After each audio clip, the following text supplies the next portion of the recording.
Excellent. All right. Well, we will kick off here and be respectful of everybody's time. So welcome everybody to Conquering Cloud Communications, a new episode, I guess, or webinar or webcast of MSP Mindshare powered by Gradient MSP. So we'll kick off with a little intro video and then do some housekeeping.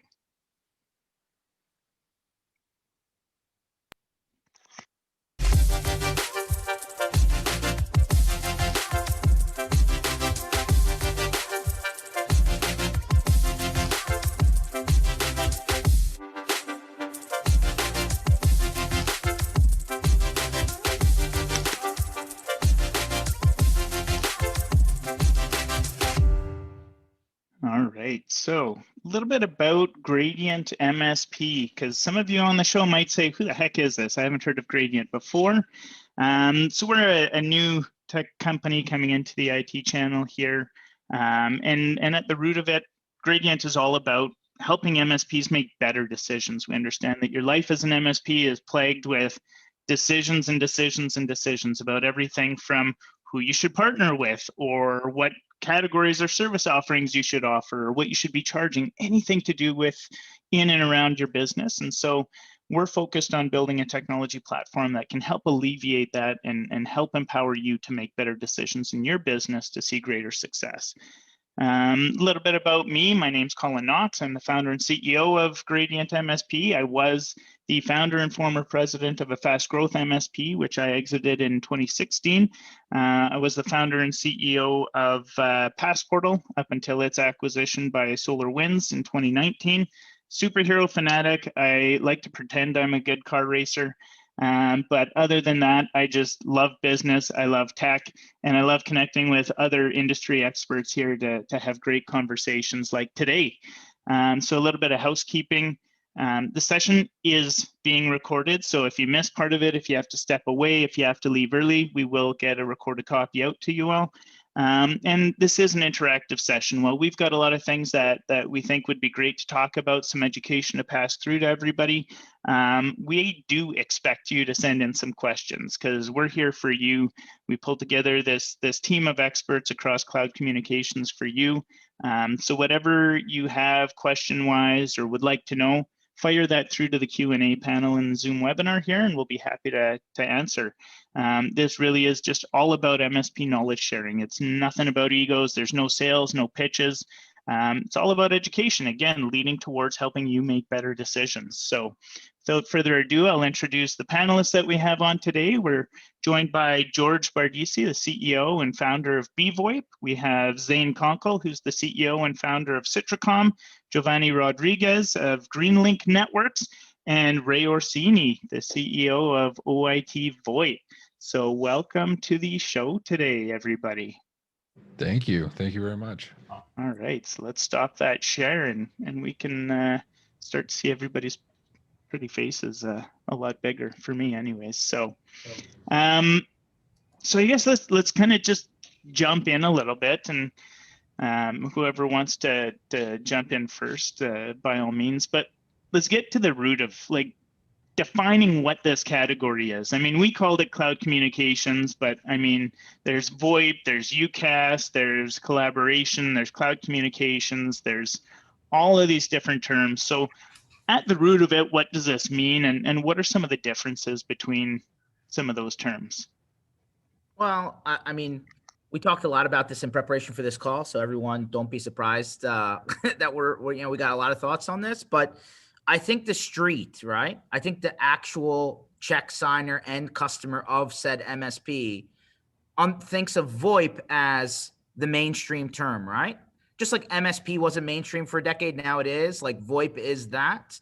Now, unfortunately, like it's a broad word, right? Like what's IT, right? So VoIP could be the cable company Adeline. It could be what we're all in the middle of, right? Which is, hey, we're actually moving the phone system, to the cloud, and then actually presenting endpoints in many fashions. It could be it could be just considered straight dial tone, right? I mean, so if you get into the granular level of it, there's a lot of different definitions for it. But I think from a marketing standpoint, from the end customer check signer decision maker guy, the term VoIP kind of is an umbrella term for, the more modern version of what used to be what we call analog, right? The box in the closet's got to start going away. Or the old fashioned copper lines coming into the building are starting to disappear, right? The carriers are all starting to shut those down. And, but from the MSP standpoint, we can get super granular. I'm sure everybody else will jump in, where the terms start meaning a little bit different things, right? And there's a little bit more nuance to it rather than what the general marketing to the end user is. And that's the catch-22, right? Like, it's when you're marketing it, you want to market to whatever they're familiar with. And VoIP's been around for 35, 40 years almost. From the old MGCP and the H323 days of, your old Nortels and Samsung systems.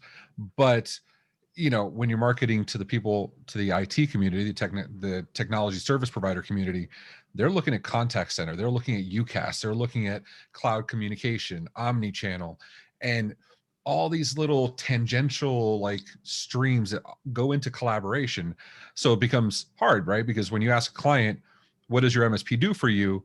Oh, they handle everything. Well, what's everything, right? The old Gary Pica define the edges, right? Like, how do you, and that's where it becomes a challenge for us to communicate to the client, these are our offerings, and making sure we're still, even though we're not saying the term they expect, we're still providing the services they expect.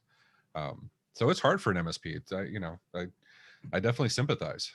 Yeah, and I think George, his comments on VoIP being the broad term that you hear in the market, I think is absolutely right. And I think the key there is the IP component of that, and the fact that voice has gone from traditional copper wire, it's moved to the cloud, it's moved to an IP-based service, and all of that is really just driving convergence around the IT space. And that's why MSPs are having more and more discussion around cloud communication, around VoIP, around UC. And then the real question becomes, when we start talking about VoIP, voice over IP, what services do your customers need? And there's a wide spectrum there, all the way from, I've got a 20-year-old Avaya system that we just want to move our dial tone to the cloud, all the way to we need a full, comprehensive UC, unified communication offering that allows our hybrid workforce to work anywhere from any device. And so there's just a broad spectrum, and it a lot of times from the MSP perspective, it seems to fall under that VoIP label. So. Yeah, I would agree to that general term. To me, VoIP is that technology that allows for voice to travel over the internet. But there are multiple flavors. I mean, you could have VoIP just within the network. You can have, for those companies that are looking to extend the life of an existing system, you can just use VoIP for the lines that power that system. And then when you talk about unified communications as a service, you're referring more to the consumption model of moving from the business, or moving away from the business of owning a system to paying as a subscription, and moving from a capital investment to an operating expense. So on one side, you have VoIP as the technology, or part of the technology that's driving this migration to the cloud. And then on the as a service piece, you have the way that we're changing in terms of the way that we're consuming communication technology. I just want to throw one overarching theme to everything, though. And I don't think anyone on this call disagree, but open mic.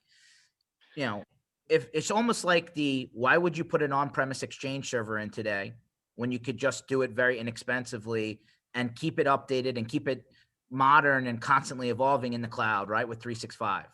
So to me, I think that there is an evolution happening where it's not just making the phone ring anymore, right? And putting that inexpensive box or trying to put duct tape on the 30-year-old box in the closet. I think MSPs have matured to the fact that there needs to be an answer. They need to have it as part of their offering, and putting a small box in the closet isn't the answer anymore. Just like everything else in the MSP space, there's a constant movement to it, and you can't just put something in and expect it to last forever. So I think that's kind of where the expectation has to be now, right? You can't just ignore it. You have to have an answer, and it should be a part of your stack. Yeah, but that's the problem, right? We've seen that. I mean, we all know, we all agree, go 365, stop with the on-prem Exchange. Yet, how many hundreds of thousands of servers, Kyle's been nonstop tweeting about this, right? and it's still there. And we've all been through that. Anybody in the VoIP space has been through the on-prem and then, the hosted and, every iteration therein. We know that through experience, but the challenge is passing that knowledge along to the prospective MSP of why on-prem's a bad idea today. And getting past but special snowflake because this idea, or we have this need, we have that need. And the truth of the matter is I've yet to see it. 99% of the time, cloud is the right answer.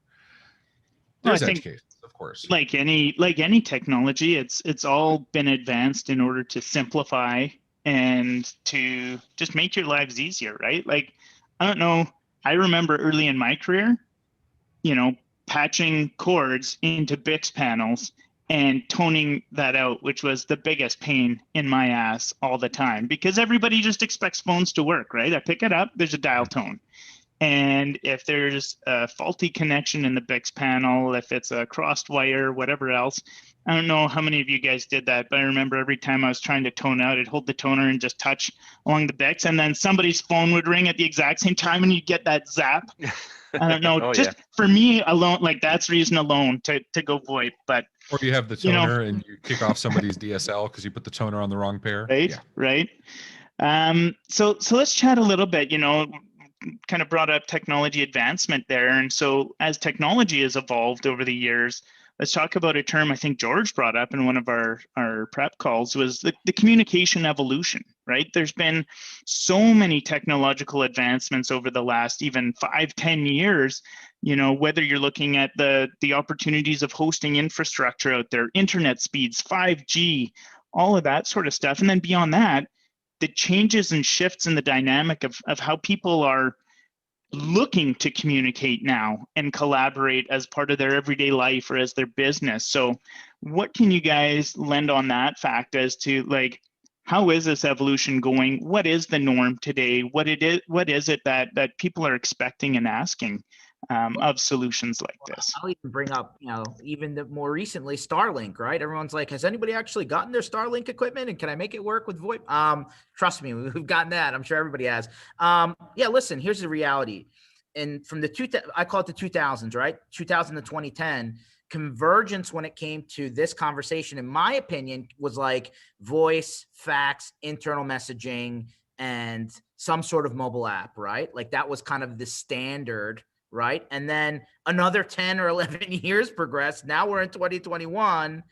And here's the reality, right? Now it's screen sharing, meetings, SMS, website chat, queuing, contact center, integrations. It didn't delete the 2010s version. It expanded it, right? And so at the end of the day, I think that just like the cell phone is, more people use SMS and data on their cell phone than for calls, right? The communications platform is changing to now adapt to a younger, generation that's now coming in and having a different expectation set and how to, interact with their vendors, their family, and their peers. So I think that, as all things go, software is moving so fast. And we said it coming into this call that, the Discords and the Skypes and the Slacks and the Teams, and like all of a sudden there's like a whole different like variant of this conversation bubbling up, and you're trying to figure out how to take all of the noise and converge. So, but at the end of the day, like that's where the evolution is because of the software-based approach. It's no longer boxes and cabinets and boards and firmware updates to some, antiquated system, right? Like if you're buying it that way, at this point, I think you're just spending money in the wrong place. Yeah, but we don't get to say no, right? We don't. Yeah. I'm sorry, Zane. Go ahead, man. No, I was saying, and we're seeing that here on our side as well, where the shift. If you look at business text messaging, that's the number one product that's growing. Categorically on our side.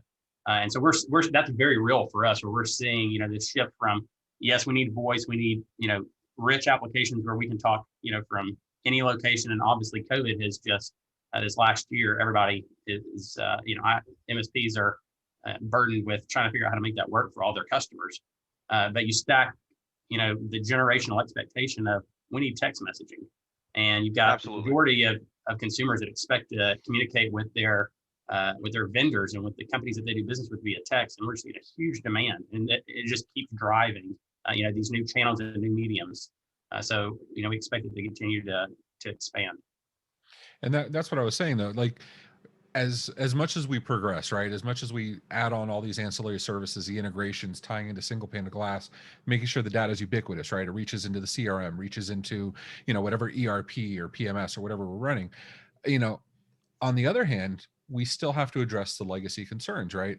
So, we work with a lot of WISPs, a lot of areas that don't have traditional internet access. They don't have fixed internet access. So we're forced to do things like pushing out our MVNO so that we can, instead of writing over traditional apps and fighting with Apple, deprecating this, this push token versus, Google playing with the rules every 5 seconds. Now we can just write over LTE networks with more reliable service. And I think that's the real challenge for any communications provider today, enveloping all of that and being able to encompass all of that and provide ubiquitous service across all those channels. Because you definitely don't want to leave those people out in the dust either, so. Yeah. So what our customers are asking for is for the agility to be able to come up with the unexpected, right? Things are changing fast, and it's truly impossible for businesses to keep up with on-premise systems. So, the cloud solutions that we all provide are allowing customers the right amount of business continuity, the scalability to, whether they have to, grow or slow down. And then, the unexpected, getting hit with, COVID last year, and all of a sudden everybody has to work from home, and having the ability to have all the portals and the apps and the ability to just keep business moving, it's what's continuing to push that migration. It just absolutely doesn't make sense to have something in-house, and the cloud will grow, will basically mold to whatever the environment is, because that's the way that it's being designed, and trying to keep up with the latest needs, it's basically impossible. So us providers will continue to develop, will continue to bring in the new features, the new updates that would accommodate the needs that we don't even know what they are yet. Yeah, and if you elevate up just even above cloud communication, it's interesting to see. We're talking a lot about how cloud communication has changed. We've gone from POTS lines to now we're looking at UCaaS and this high level of convergence. But I mean, think about just the MSP space. I remember back when I had my MSP, we started that in 2005. You could still make money tearing computers apart, ripping laptops apart. We moved it to recurring revenue. And of course, you can't do that anymore. If you think about the state of where we're at as an industry, as a space, as an MSP, the focus has shifted from I need to do everything to I need to find the right vendors, the best of breed vendors that we can bring together and offer a solution to our customers and be that trusted advisor. And really that unbiased trusted advisor to say, I can bring the best solution to the table. And if that solution doesn't work for you, Mr. Customer, we're going to find the one that does. And that's the key. And it's definitely finding that strong vendor that, I'd add has the channel at heart is most certainly key. And I think everybody on this panel most certainly. Oh yeah, no, definitely. I want to kind of hit. I'm going to go off track a little bit here, but I want to talk about two things that I kind of pulled out of what you guys were saying there.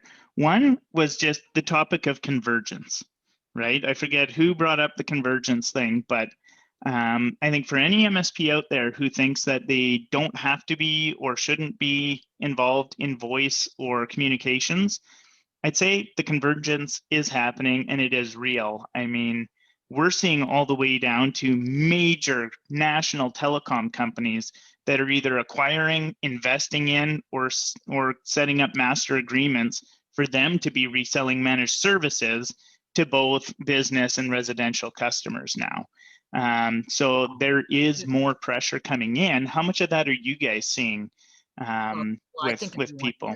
I think everyone here will tell you that whether it's the manufacturer or the telco, Comcast, Verizon, Geek Squad, Staples, nobody's doing that well. I mean, they can advertise it until they're blue in the face, but I don't think any MSP is really concerned with the level of service that's being delivered there, especially at the price points that they're throwing out there. It's just not realistic. I don't think this, it's almost like what's VoIP, right? Oh, what's IT services? But all of that being said, there is definitely a marketing positioning and that's the best way to say it. There's a marketing positioning where it's, oh, well, you're already buying your internet services, or you're already buying your office supplies, you're already buying your printer and copier. Why don't you add these other services stacked on there? And not all services are created equal. They may be outsourcing that. They may be doing different ways to deliver that. And it's not always the same. I think the actual MSPs out there, the people that we're talking to today, the guys that, like Zane said, started early, worked out of the basement, worked out of the trunk, figured it out, understood the business model, grew and graduated through the let's not keep on doing break fix land and let's get into recurring revenue. Those are the guys that have to understand that not having a well thought out, constantly evolving bundle of services or stack into what you're delivering is a mistake. It's not just what we're talking about today. It's 40 different categories, right? I mean, I know security, you had a security panel earlier, Colin. I mean, all of a sudden your antivirus is no longer your antivirus. You got to add multiple things. You got to add, there's multiple categories that are now sitting underneath the security. VoIP's one of those things where they're paying somebody for it, right? They're spending their money somewhere for phone, voice, communications. It makes no sense, absolutely no sense, not to check the box and have the answer. My position to you, and I think everybody here will agree, position it up front, present it as part of the package, give them a reason to tell you no. That's what you should do. That's how you should enter it. Yeah, and I would, That's and the I real would just, challenge. and Colin, I would just to tag onto that. I think that this thought process of we don't want to do voice or VoIP, you're going to support it one way or another because your customers are moving to the cloud. That is happening. And so at the end of the day, you essentially say we can manage it on our terms and get ahead of it and be proactive. Or, you get a knock on the door, your customer sends you an email, says, hey, we just signed a contract with vendor X. And you're like, I don't know anything about this guy. And I need you to help me get it implemented. And so now it puts you in a position where you're reactive. And that's not a position that any MSP wants to be in. And I'm just going to add that's a real challenge though, because that's exactly why Office Depot, Geek Squad, and everybody else, they're selling MSPs. They're selling MSP services because they're communicating. And that's the challenge with the MSPs. I did this when, I was doing the MSP thing. My first major sale, it was a $400,000 or $500,000 contract, was simply because the guy was in a drip campaign and the email went out to him that prompted him to ask, oh, you do this too? And it's because the MSPs are, for lack of a better word, I don't want to say too scared, but I don't have a better word to say it, or too uncomfortable having the conversation saying, we do this, we're going to be the one you call when you have an issue anyway. Why not just let us manage this? It's the vendor management portion of it. Let us take care of it. We're going to make sure you have reliable service.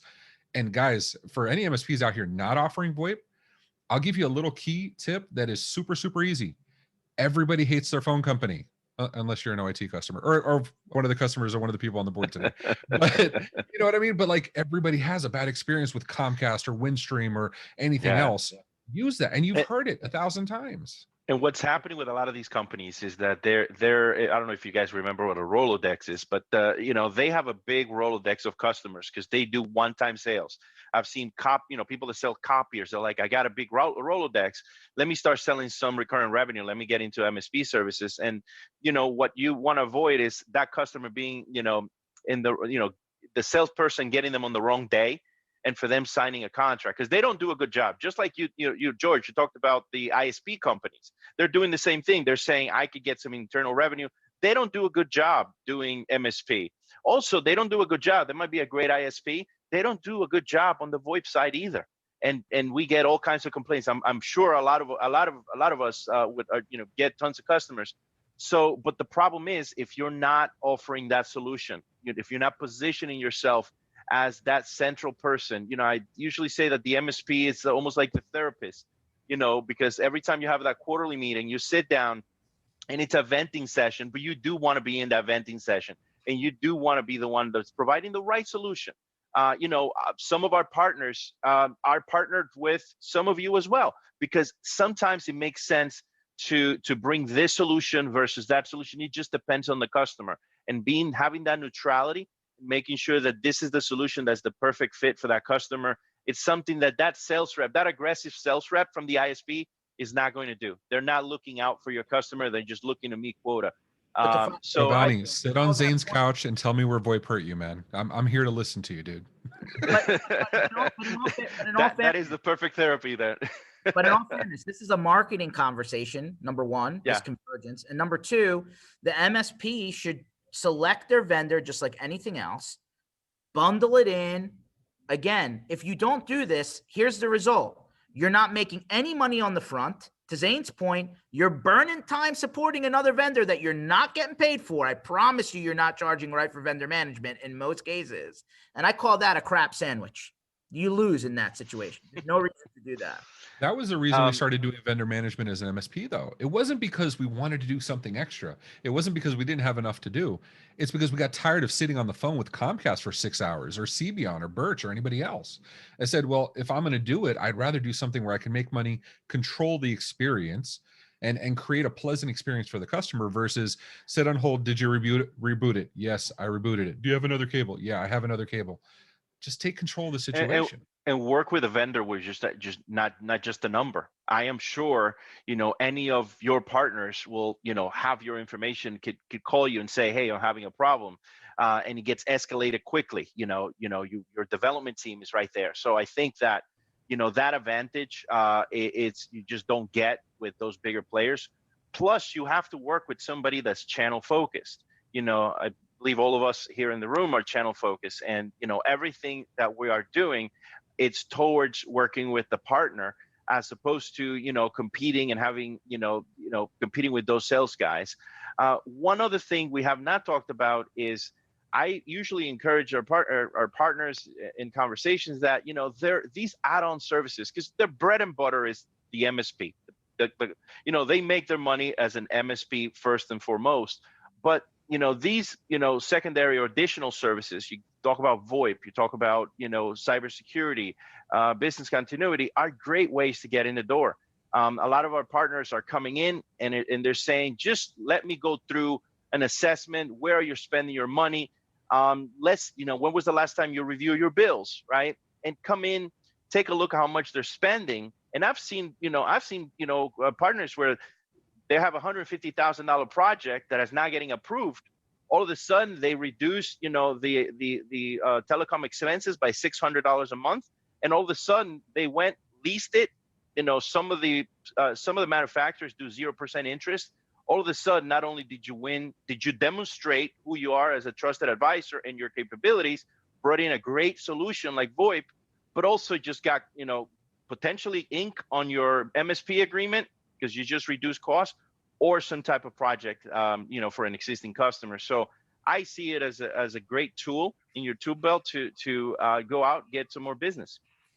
Yeah, and you also see, if that's true, if you think about that, is how many competitors do you have in your local market that are doing the same thing, that are poaching your clients? We're not offering voice, and your competitors are, and they're happy, and they have no problem being patient to sit down and talk to your customers about taking over voice, getting in there, and then they'll start picking the scab. Well, the network's not right. We need to get in here and we need to configure your firewall. And we need to talk about your ISP. And they just start eroding that relationship. And so it's definitely key. And so I think that the key theme, if nothing else, is you got to be proactive in this regard, most certainly. Yeah, how many times you guys heard? I'm just referring it to the local guy. You saw it.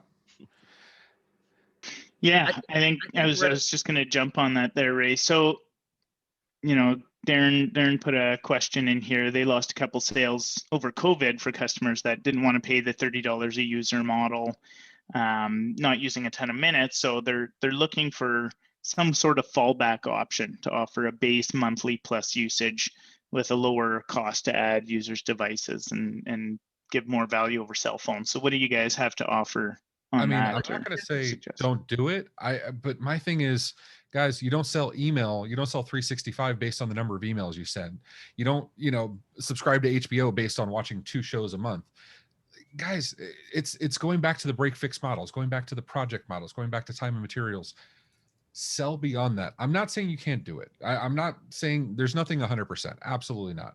And I think I'll admit to doing competitive research on everybody in the room, but I think we all have models that would address something like that for limited usage. But in the same breath, I'll tell you, I can sell against that 1,000 times over.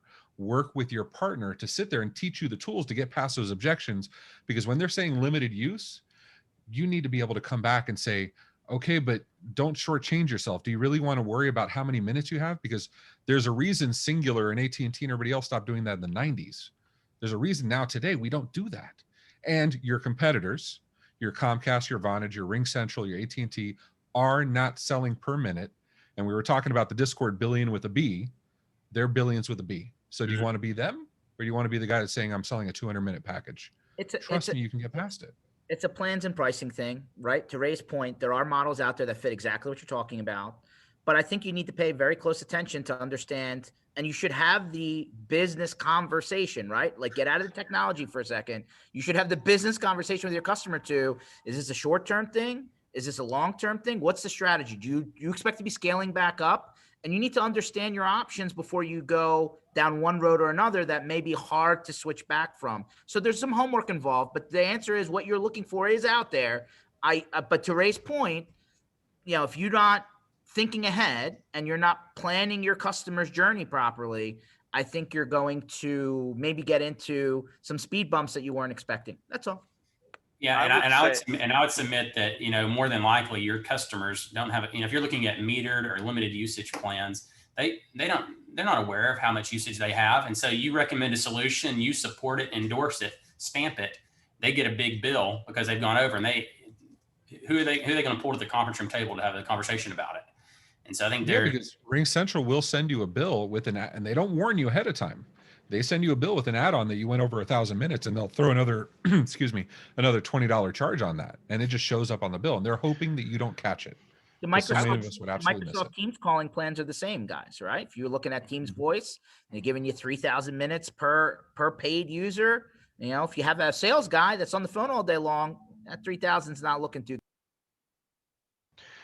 And you got muted. You get yourself muted there, George. I don't know if by mistake, but can you guys still hear me? Yep, we're still good. Yeah, you're good. So I wanted to say that leverage for the person that asked the question. Leverage your vendors' resources. I think that if you're kind of having that question or that doubt, your vendors will have calculators, and what I think is happening is that you're not looking at the overall cost of ownership.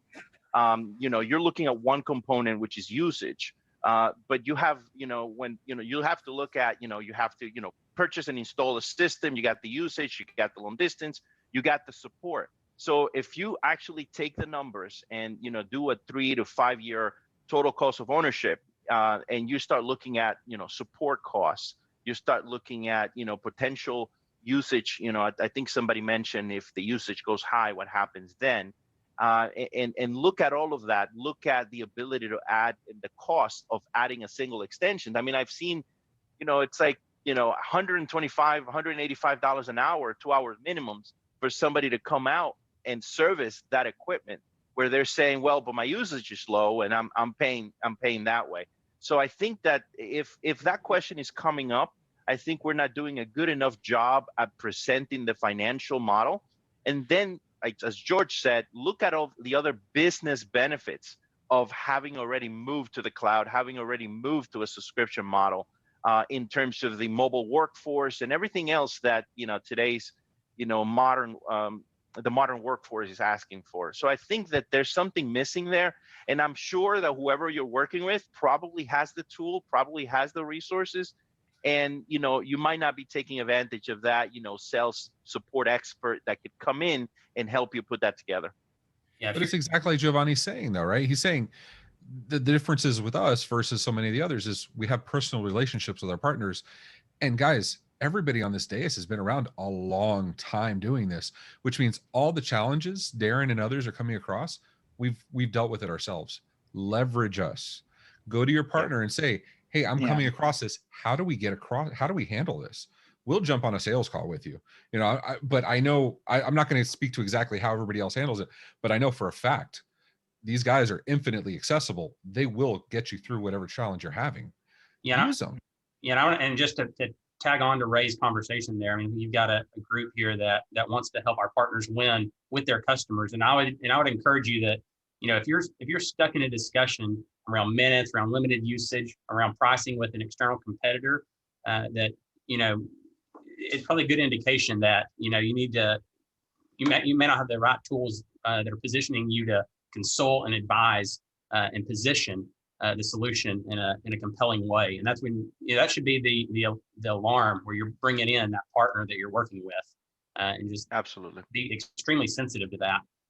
Yeah. And the quicker you identify it, the better off you are. That's awesome. So, you guys kind of mentioned a few things about bills and billing and tacking things on.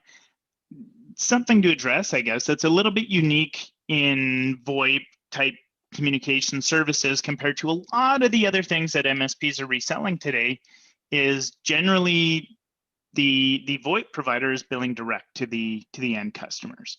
So let's chat through that a little bit, because I know that there's MSPs out there where that's that reservation, right? Like, who really owns the client? Who's doing the billing? Who's supporting and stuff? So I know that there's things like compliance and taxation that come into play. So maybe you guys can kind of address that for us here to help us understand why MSPs would want that, why it's not a scary or bad thing, and why that makes it even more critically important as to who you choose as a partner when you're kind of going down this path. 100%. I probably have the most complicated, so I'll go last on this one. Yeah. So let's just talk about IT for a second. There's not necessarily there's multiple ways to get to the end outcome. Okay. And you need to understand those options to make business decision for yourself and your company on how to position to your end customer on the resale. Okay. Like, obviously, if you want to adopt something internally, that's one thing. When you go to resell to your customer, how the invoicing works does change which direction you need to go in. Just signing up for these pieces and trying to glue them together yourself, right? Which you can, doesn't mean that you're in a good place. Okay. So you need to understand the rules of the road, so to say, right? And in the United States, there's federal, there's state, there's county, there's local, there's regional, there's 911. There's a lot of components on the dial tone side. And largely the reason that canon is pointed now at VoIP is because all of that revenue that was coming from landlines and T1s and circuits and copper lines is now eroding. And they've just pointed the canon onto what we're talking about now. So you need to understand the business model that you're choosing. And there's multiple. You need to understand who's responsible for what. You need to understand who's invoicing the end customer. These answers to these questions change whether you're in it one way or another. The only thing I want to explain to you is, just because it's technically easy to connect the dots doesn't mean that you're having all your check boxes in the right place and that you're in a good position. So before you start doing it because you can, do the homework so that you don't find yourself in a bad position. That's my advice. Yeah, and I can jump in and kind of share, my perspective. I've got the scars to prove it. We think that the way that we like to think about it is that there's really three buckets, and you've got great options just from those on this panel. But if you think about the spectrum, you can go from managing everything yourself. You can work with a vendor that will allow you to bill it, and they'll support you through that sale, or you can work with a vendor that does all the support for you. And there are varying degrees across that spectrum. And I think, to Colin's question of who owns the customer, I would say that owning the billing relationship is not a matter of owning the customer. You don't bill for internet service. You're not billing for Microsoft 365. You've got the trusted relationship as the MSP. And when we think about voice services, voice is so different than almost anything else that MSPs sell, because it's such a highly regulated industry, and there's a lot of nuance to it. And so you just got to be really careful with it. And you have to figure out where on that spectrum, it's a trade-off of liabilities and risk. You got to figure out where you fall on that spectrum as an MSP and what's important to you. And I would also add that, something to think about is, as an MSP, a lot of MSPs are focused on top line, and at the end of the day, bottom line margin and EBITDA is what really matters. By the time you get through putting labor, so if you're pulling an asterisk box and trying to build your own solution, how much time are you really spending on that, and how much margin do you have at the end of the day? You can start calculating your time invested. And I think anybody on this panel would agree that trying to roll your own solution like that is probably not going to net out what you think it is. Yeah, and I think Goes I back speak to a the lot of exchange question, right? yeah, I mean, yeah. it's 365 versus on-prem. It's rolling your own versus using a a built provider. I'm sorry, Jhovanny. Go ahead, man. No, absolutely. So I talk to people in all sides of the aisle, and you know, a lot of MSPs, especially the you know, when they're starting out, they like to put their name on everything, right? So I talk to a lot of people that say, I want my backup solution to be, you know, John's backup, and my VoIP to be John's VoIP. And, you know, there is a space in which, you know, the thresholds and you know, you're not in the radar. So they come in and they're excited about building their own stuff, and then they come running saying, you know what, this is getting very complicated.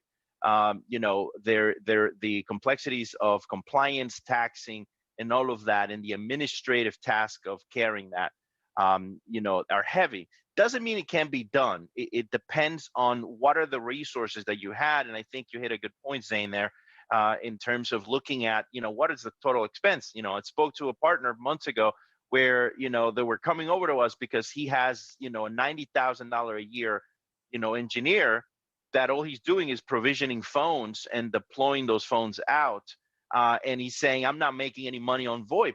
It doesn't make sense to me. Part of it is because of the way he was doing it. So basically, he realized that if he took that engineer and, you know, started billing him for, you know, other types of migrations and projects, that he starts getting more revenue.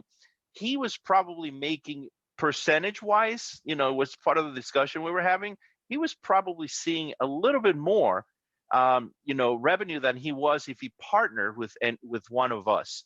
But the bleeding on the resources was basically wiping that out.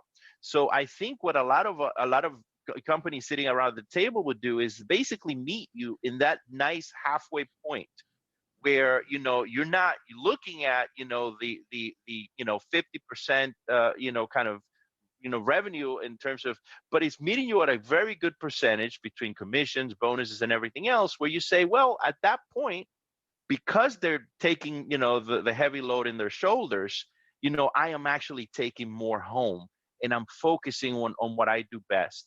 Now, you know, it's a business decision, like George said. Take a look at your resources, take a look at, you know, how you want to engage, and look between the, you know, the white label service, the service where you have, you know, if you look at, you know, VoIP, where you can actually control the entire system, and you know, or, you know, look at the vendors where they're doing the implementation, the support, and it makes it easy to proceed. So there are choices. Just make sure you work with a vendor-focused company. You know, I think that you will be well taken care of. Yeah, So I think. I'll be. I Go was ahead, just man. going to jump in a quick thing here, Ray. Is like to that one situation, Jhovanny. It's a lot about butts and seats and putting the right resource on the right problem or challenge, right? Chances are your 90K a year sysadmin should not be the person that's deploying handsets, right? If Yeah. you want to be profitable on doing this, right, fit the task to the, or the challenge to the level of person that can solve it, right? Chances are you can find a lower level employee that can do those. Meanwhile, use the higher end person to work on the QoS and everything else that needs to happen on the infrastructure side. But Vic, just wrap it before Ray goes on. You just need to understand where you sit in the ecosystem, if you would, right?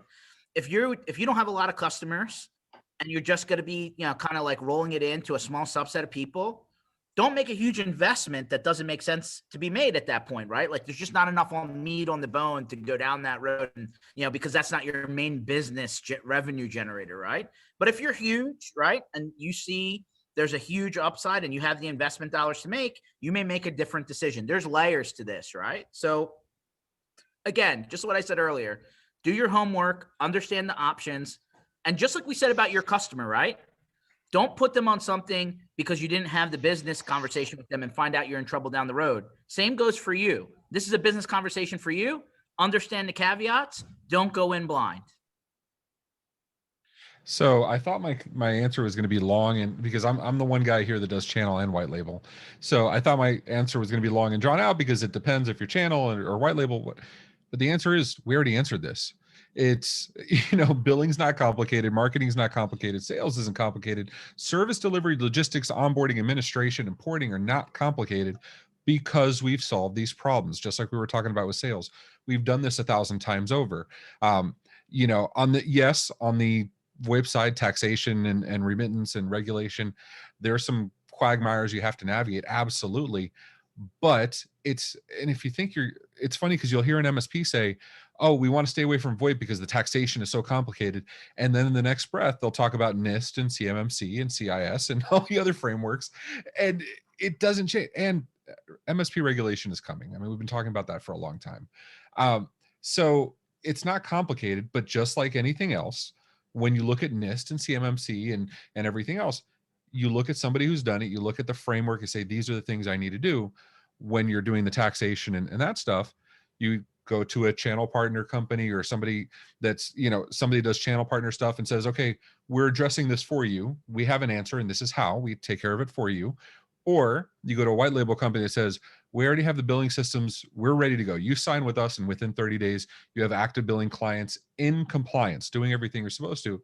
Because at the end of the day, the answer is the same. Work with a partner that already has these answers. I think the bigger point, and I'm going to impress this over and over and over again, because Jhovanny said it, and I don't think it's getting enough importance, is you need to work with somebody that focuses on the channel, because the channels have very specific, there's very specific loopholes and there's very specific hurdles that you have to accomplish. That's what really, to dovetail back to our initial conversation about convergence, that's what really scares the hell out of me, because one of my biggest competitors just got acquired by a company that sells direct and sells channel and sells white label. And they just bought a white label company. But this is the first time they're going into, this is the first time they're getting into white label, but they had channel and direct. There are certain gotchas that we've all been dealt. We've all been SonicWalled where, the vendor does an end run around you to upsell, right? But they're partner focused. And the difference between that and the people on this dais are, we've navigated all those. We've been in your shoes, right? We've all been MSPs, or most of it. I think we've all been MSPs here. We know what it feels like to be on that side where the vendor's doing an end run around you. And we already have practices in place for how to avoid that. And it's a real quick way to get that answer. Ask to your vendor, whoever you're using today, I don't care who it is, can you give me a copy of your channel conflict policy? If you and I go after the same customer, what is your written policy for how you handle that? And I'm happy to show you ours. And any vendor you work with should have that. And that's really your answer. Yeah. No, I think that's awesome. And I think some of what you guys were saying there about a channel approach even almost dovetails nicely into a question that came in where this person has seen, they say 350K in annual revenue due to referrals that they've gotten from a VoIP provider locally. So kind of business networking and co-referring each other. How do you guys approach that? So what's the revenue find and referral opportunity that you guys have? I mean, is there examples where you guys have actually introduced MSPs to new revenue from people who were looking for VoIP, but then kind of went in another way? I think I would also ask how often that is, because for every one of those, we send, actually, when we decommission the MSP, I send a lot of my MSP business to other clients. And one of the benefits of using Directive and Zoom Connect for years and years is we had a fantastic SEO engine where we were still getting new MSP leads coming in, and we were just handing them off, still do, to partners all the time. But the question is, those leads you're getting, I don't think that's coming from a Comcast or an AT&T or Verizon, because they're offering MSP services too. So I think that's awesome, but I think that question's a unique one. I'm not sure that's, to your point, Ray, that I agree with you. The only way to handle that is to transfer direct business to partners, in my opinion. But I think the question was more, hey, I'm getting this huge spiff, right? I think that's the industry term, right? A spiff. Hey, I signed somebody up and all of a sudden I get this huge payout up front. But then the question is, what is the reoccurring? Like you gotta do the total, lifetime calculation. Okay. So number one, I think that's a mousetrap, guys. I understand why people do that. I mean, there's ebb and flow to every part of the year. Some parts are slow, some parts are fast, and spiffs incentivize people to get a little bit more aggressive, right? That's the purpose of them. But at the end of the day, I think and this was mentioned earlier in this call. I think Zane actually brought it up. Your reoccurring revenue, right? Your EBITDA, your math looks a lot different when you're doing it one way versus another. A spiff shows up as a one-time on the books.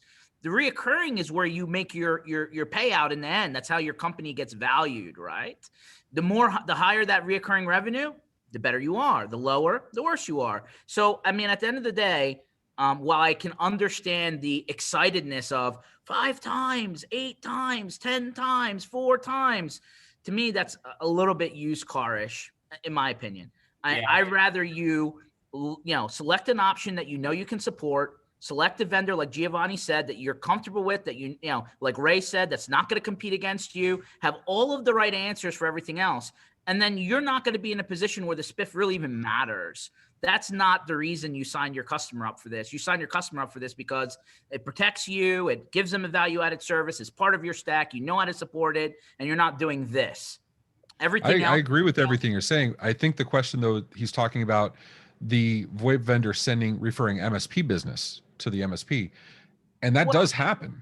It's just it's not common though.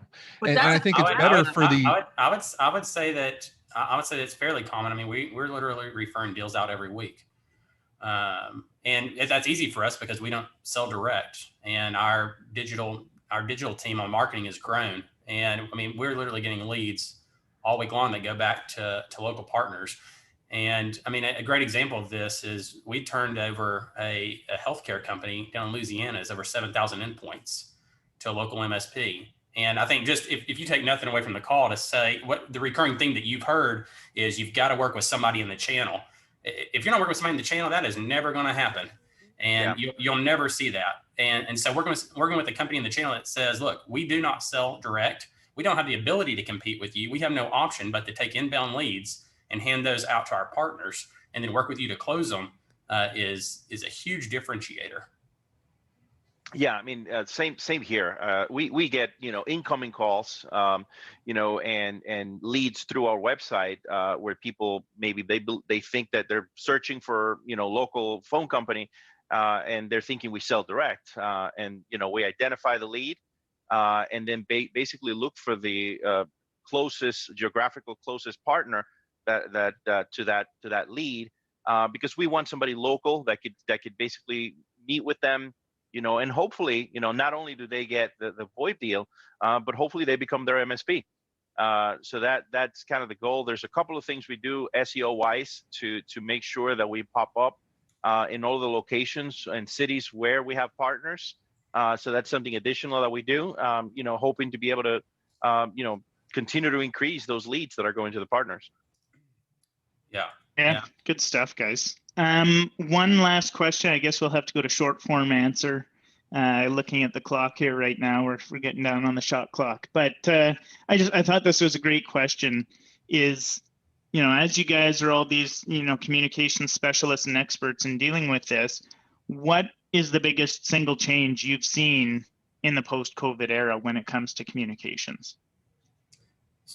People making rash decisions to flip because of the circumstances, and then having to go backwards and having to mature and clean up those things have been pretty clearly the MO since March of last year. I don't think anyone will dispute that.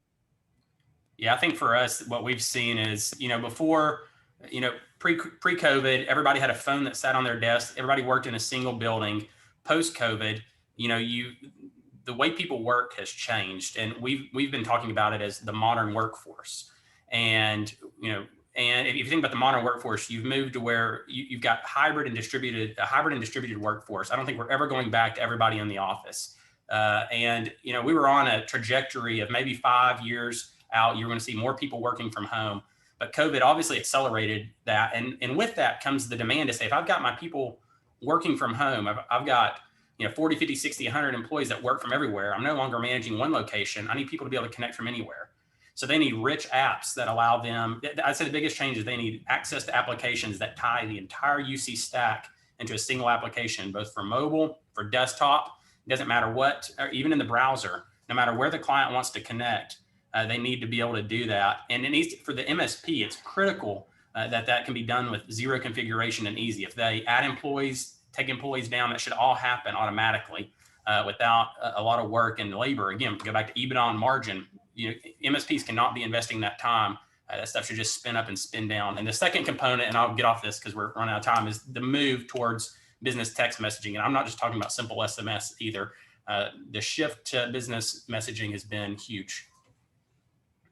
I would say in terms of us, I would agree that, adaptation of the mobile apps, adaptation of the desktop apps, adaptation of chat, built into the app. And these are things that we had before, but they're using them more. The usage has increased. Zane, you talked about SMS, and that's also something that we're seeing. But there's an area that's taken off, which is faxing. The people want the faxing technology, but they can no longer walk up to the fax machine. So we're seeing, just like you're seeing SMS, we're seeing faxing as one area where people are signing up for incoming, outgoing faxing as part of the stack, because they want to receive they want to communicate pretty much wherever they are in whichever one of those tools that come with the UC stack. Yeah, and that's where it's got to be integrated into that app, where that entire UC stack is in one place: fax, message, voice, presence, everything. Absolutely. Exactly. For the young people in the audience, do you want to define what? No, just joking.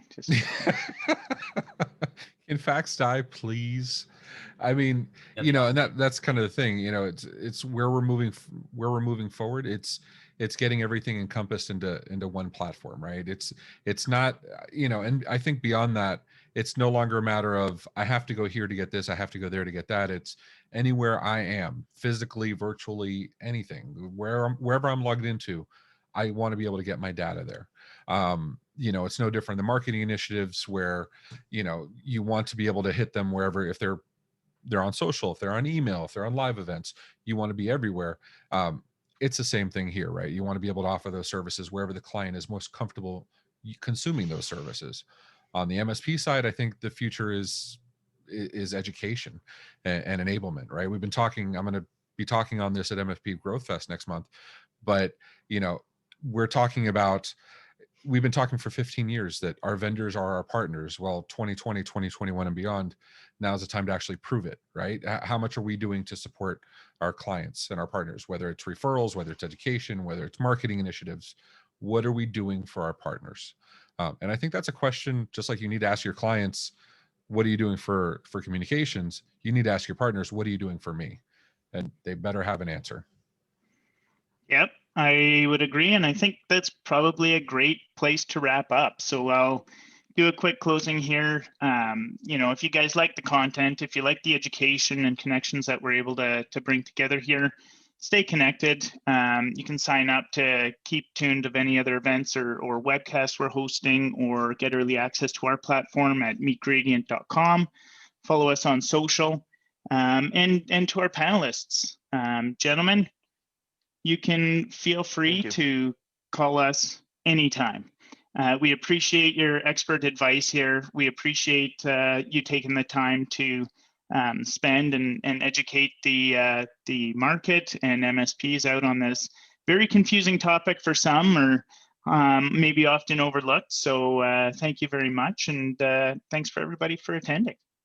Thanks for having us, Colin. This was fun. Appreciate it. Thank you. Thank you all. Our pleasure. All right. Cheers, guys. We'll see you.